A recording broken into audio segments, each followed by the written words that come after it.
आज आपण मिक्स पिठाचे धपाटे कसे बनवायचे त्याची रेसिपी बघणार आहोत. चला मग आपण रेसिपीला सुरुवात करूया.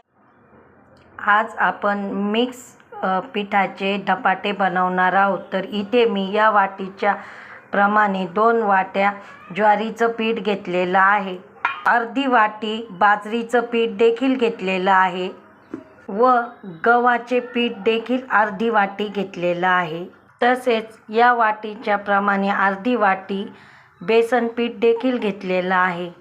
धपाटे बनवण्यासाठी इथे मी 2-3 हिरव्या मिरच्या व थोडासा लसूण घेतलेला आहे. हिरवी मिरची तिखट असल्यामुळे मी थोडीशीच घेतलेली आहे व 3 मोठ्या आकाराचे बारीक कांदे चिरून घेतलेले आहे व कोथिंबीर देखील थोडीशी बारीक चिरून घेतलेली आणि 1 चमचा जिरे देखील यामध्ये बारीक मिक्सरला दळून घ्यायचे.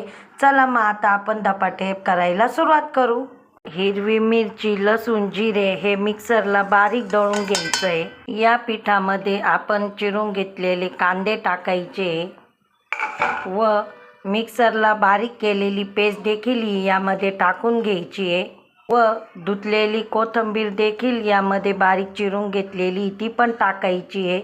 तसेच यामध्ये चवीनुसार मीठ देखील टाकून घ्यायचं आहे व थोडीशी हळद टाकायची आहे आणि थोडासा हिंग देखील यामध्ये टाकून घ्यायचं आहे.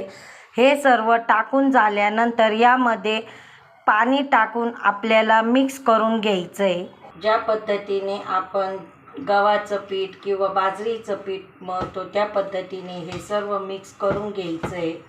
अशा पद्धतीने आपल्याला हे धपाट्याचं पीठ मळून घ्यायचं आहे व हे पीठ मळून झाल्यानंतर 15 ते 20 मिनटं भिजू द्यायचं आहे. कारण की धपाट्याला लगेच मळ्यावर आपण जर केले लगेच मळ्या तर धपाट्याला तडे जाऊ शकतात. तर ते तडे जाऊ नये म्हणून आपण 15 ते 20 मिनटं हे पीठ असंच भिजत ठेवूया.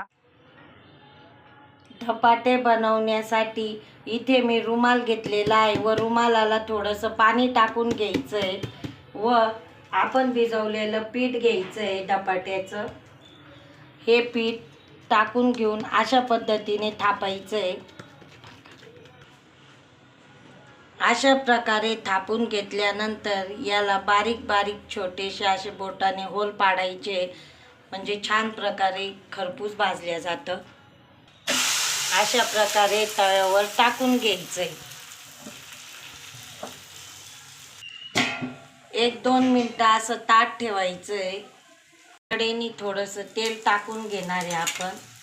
वरतून पण थोडंसं टाकायचं आहे व हे 1 ते 2 मिनटं मोठा गॅस करून भाजून झाल्यानंतर अशा प्रकारे पलटी मारायचं आहे व खरपूस होईपर्यंत बारीक गॅसवर भाजून घ्यायचं आहे. अशा प्रकारे आपल्याला खरपूस होईपर्यंत भाजून घ्यायचं आहे. तुम्ही बघू शकता किती सुंदर झालेलं आहे. चला मग याच पद्धतीने आपण सर्व धपाटे करून घेऊ. प्रकारे आपले मिक्स पिठाचे धपाटे इथे तयार झाले आहे. हे धपाटे तुम्ही खोबऱ्याच्या चटणीसोबत, लोणच्यासोबत किंवा सॉससोबत खाऊ शकता. चला तर मग चॅनलला लाईक करा, शेअर करा, सबस्क्राईब करा आणि गरम गरम खायला घ्या आणि कसे झाले कमेंट करून मला नक्की सांगा.